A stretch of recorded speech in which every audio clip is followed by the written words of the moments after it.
입냄새 치료는 제가 크게 이제 두 가지라고 말할 수 있어요. 제가 하는 방식이. 첫 번째는 그 원인에 따른 치료입니다. 입냄새의 원인이 무엇인지, 알려진 대로 이제 위열이나 또는 위식도 종류, 또는 후비루, 또는 치은염, 또 편도염, 또 구내염, 또는 뭐 구강 건조, 또 면역 기능 저하, 뭐 이런 여러 가지 원인들을 있는데 대개는 그 원인들이 한 가지가 아니고 대개 두 가지, 세 가지, 뭐 네 가지 뭐 이런 겹쳐져 있는 경우들이 상당히 많아요.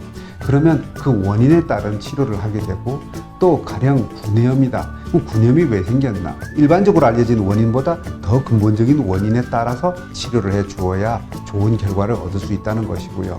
그리고 여러 가지 원인들이 생겼을 때 그럼 이거 선후를 어떤 것들을 먼저 치료를 하고 그 다음에 나중에 어떤 것들을 치료해야 될까? 좀 더 근본적인 원인이 되는 것들을 먼저 치료합니다. 우리가 이제 한의학적으로 기본적으로 병은, 질병의 원인은 내상병, 외형병, 그리고 불내외인이라고 이제 세 가지로 나누는데 주로 먼저 위장에 대한 치료를 먼저 합니다. 이게 똑같은 비중으로 있다. 그랬을 때는 먼저 위장에 대한 위열이나 위식도 역류로 인한 것들을 먼저 치료하고 그 다음에 다른 염증이라든지 또는 후비루라든지 또는 뭐 면역기능 저하라든지 이런 것들을 치료하고 그리고 진액이나 이런 데 해당되는 구강 건조, 입에서 텁텁하게 나오는 냄새를 치료하는 그런 것들을 나중에 치료하는 단계별 치료를 하게 되죠.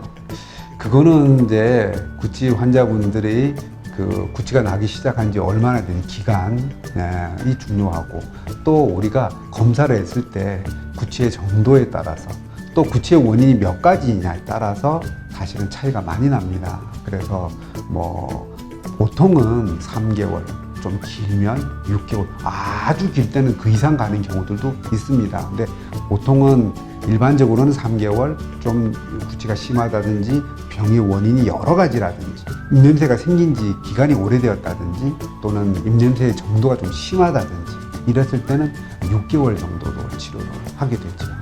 검사에는 이제 처음 오시면 제가 이제 진맥을 하게 되고요.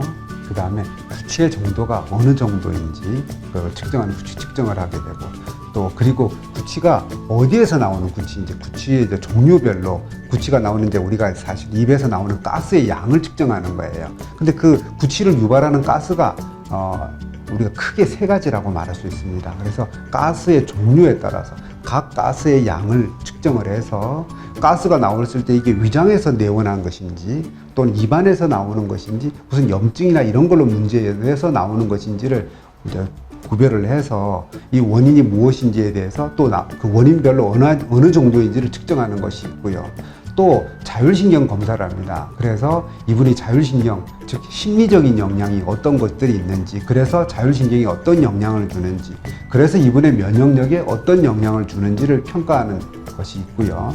그다음에 제 체열 검사를 통해서 위 부분이나 또는 자율신경에 이런 영향을 받아서 체열의 변화가 어떤지를 측정하는 것이 있고, 그 다음에 이제 흡연과 관련돼서 일산화탄소 측정하는 진단 장비들이 있습니다.